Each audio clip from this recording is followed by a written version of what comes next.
Okay, hello everyone. I'm Mr. Shames. This is US2 History, September 19th. You guys all know the drill.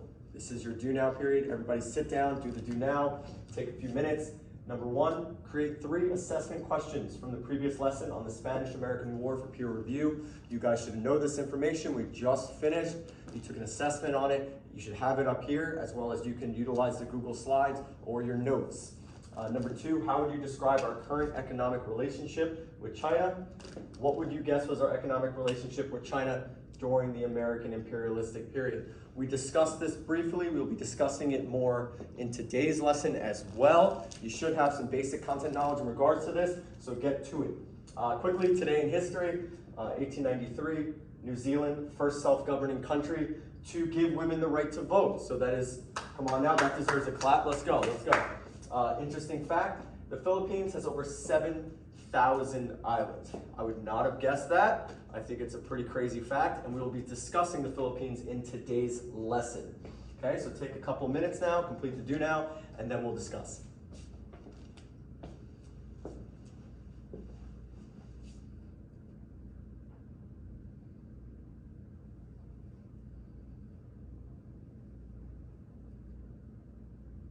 Okay. Today's lesson is in regards to problems as a new world power. As I stated in the previous lesson, and we all learned, we just completed the end of the Spanish-American War. America was victorious. We have entered the world stage as a true world power and ended Spain's run of 400 years as a powerful empire. So first we're going to discuss the Filipino-American War. Okay. We discussed the Filipinos briefly. We purchased the Philippines from Spain. It was a controversial decision. The Filipinos were not happy about being denied their independence. Obviously, who would be happy? The reality is that we purchased it for $20 million from Spain. In the end, we did not grant them their freedom. Emilio Anagualdo, I definitely pronounced that name incorrectly. I apologize for butchering it. I'm going to do that. If any of you guys can say it for me, that'd be absolutely great. Perfect. Led bands of guerrillas against the U.S. after fighting alongside us against the Spanish. Okay? Now, I provided a video for you guys, so make sure and pay attention. There's a lot of really good facts in there, stuff that will be on your next assessment. So make sure you pay attention, take notes. We're going to be discussing it when it's over.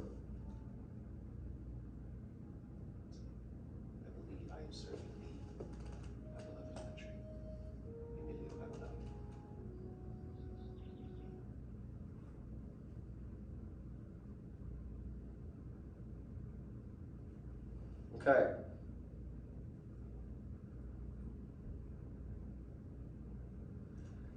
Now, watching that video, there was a few different graphic images. Obviously learning that General Perry passed the law that we should be arresting and persecuting and killing children 10 years and up, families, okay? There was a lot of criminal acts that were committed on the Filipino people by the United States military. It's a stain.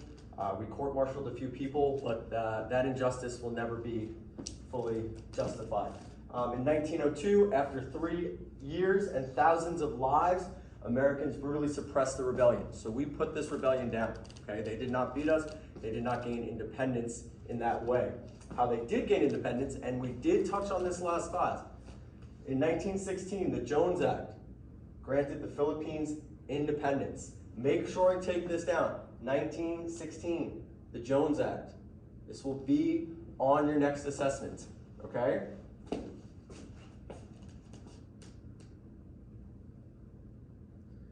I brought some primary source materials for you to review.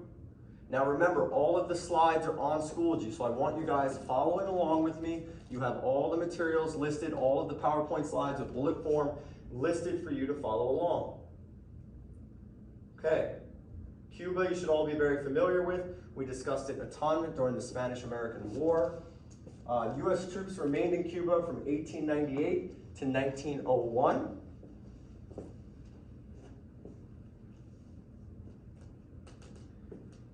And as discussed at the end of the Spanish-American War, in 1901, the Platt Amendment laid out Cuba could never sign a treaty with a foreign power that impaired its independence.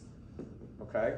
America wanted Cuba to stay independent. With its proximity to the United States, being so close off the coast of Florida, we did not want another major world power having control. Okay?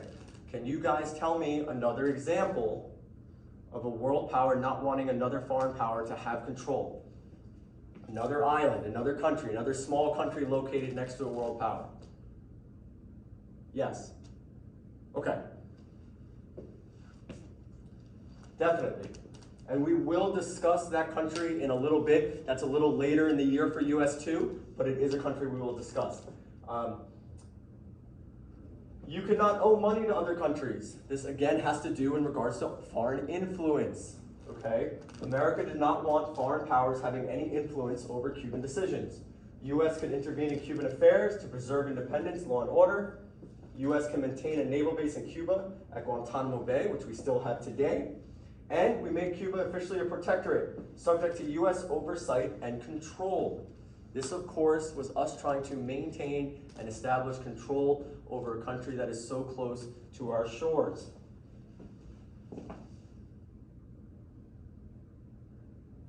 This is just a quick fact I want you to understand and know. You need it for your notes. The Supreme Court cases that ruled that newly acquired territories, they are not US citizens. Okay? They do not hold the same rights that US citizens hold. You need to know that. We're going to deep dive into that later on, not in this lesson, so I just wanted to briefly touch upon it, but it's going to be something that we talk about later on in the lesson. China.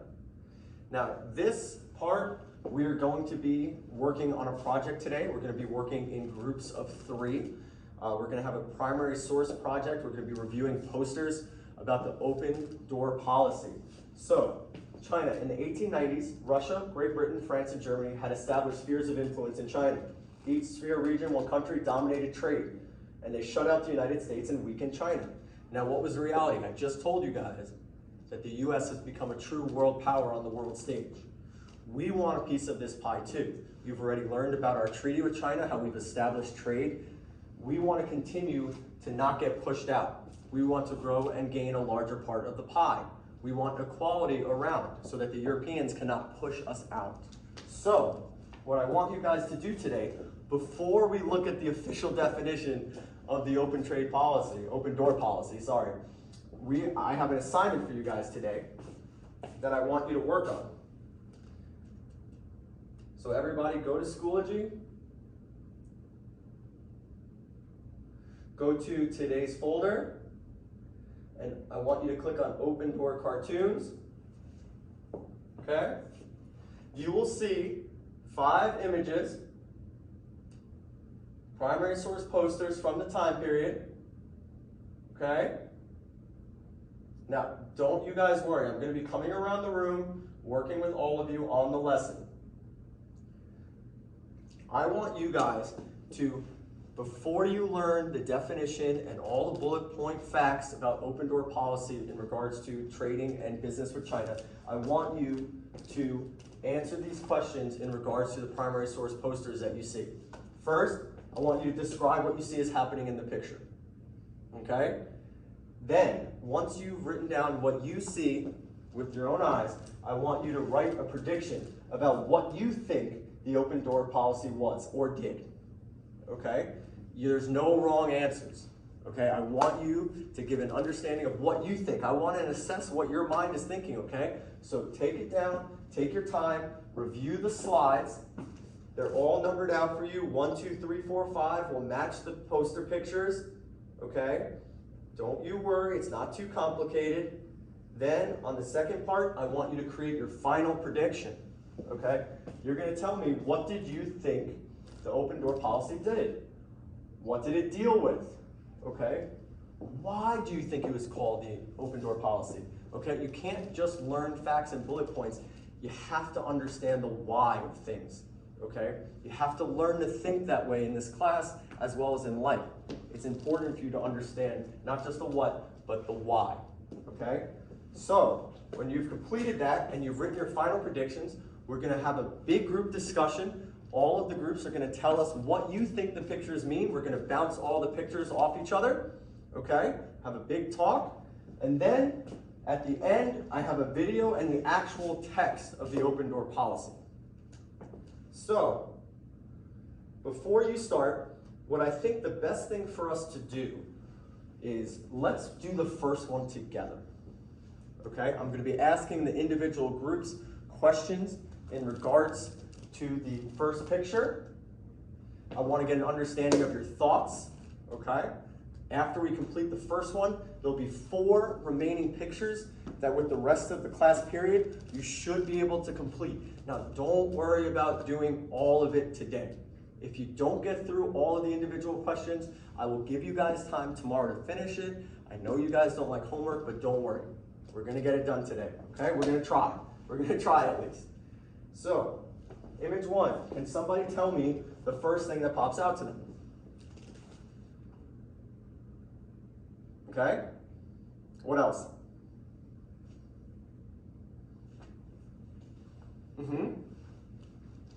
Okay, so those are really great ideas.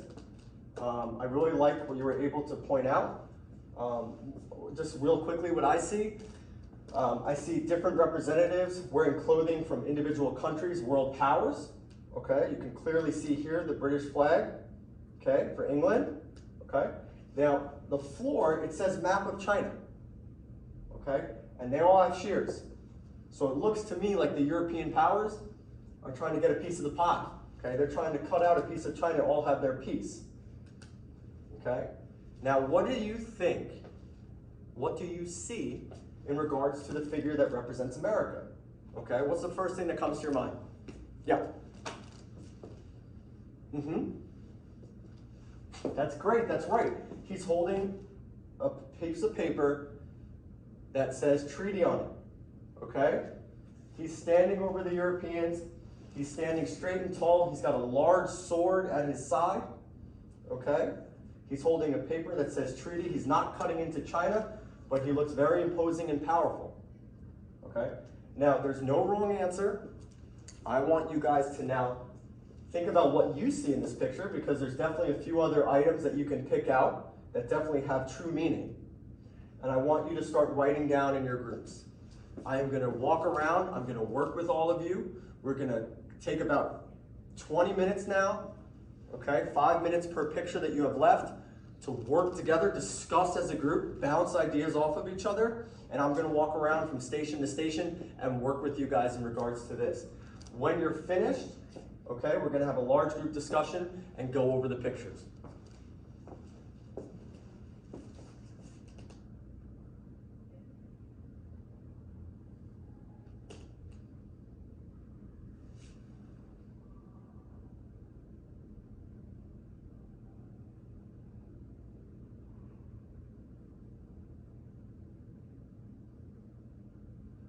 Okay, perfect. I'm happy that you were able to complete the work. We went around the room. There were some really great ideas and brilliant insight. I'm really happy that you guys sort of bring out more. Just when you work in a group, you're able to bounce ideas off of each other, and that's how growth really happens. So I'm really happy with today's lesson. I had the exit ticket on the board, okay?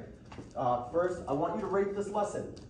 Okay, 1 to 10 on your ability to identify key vocabulary and themes. Okay, I need to know if you got this. I need to know if you understood this lesson. I want to get an assessment on your ability to know the lesson and key facts. 2, list 3 facts that you learned today about American imperialism and the open door policy. This should be the easiest question you've ever had. You just completed this assignment. You just learned all the slides. You have the slides in front of you in Schoology, okay? So this is something that you should be really doing easy. 3, on a scale of 1 to 5, how would you rate your participation in today's class, okay? You guys all know at the end of the week, you get participation grades, okay? I don't want you to give a fake score because I'm gonna judge you on that. I want you to give a true assessment of your participation grade. And you know that I don't personally hold a grudge if you don't talk too much. I know some people have issues with public speaking. I'm not going to hold that against you, but coming to class prepared, okay? Entering into a positive learning environment and working in quiet discussion in groups formats is the way to get a perfect score. So take some time, finish up your exit ticket. Remember guys, we have test Friday the 29th. If you need any extra help, please contact me. Okay, you can email me, we can set up a tutoring session. Okay, all the work is there for you, so get it done and have a great day. Thank you.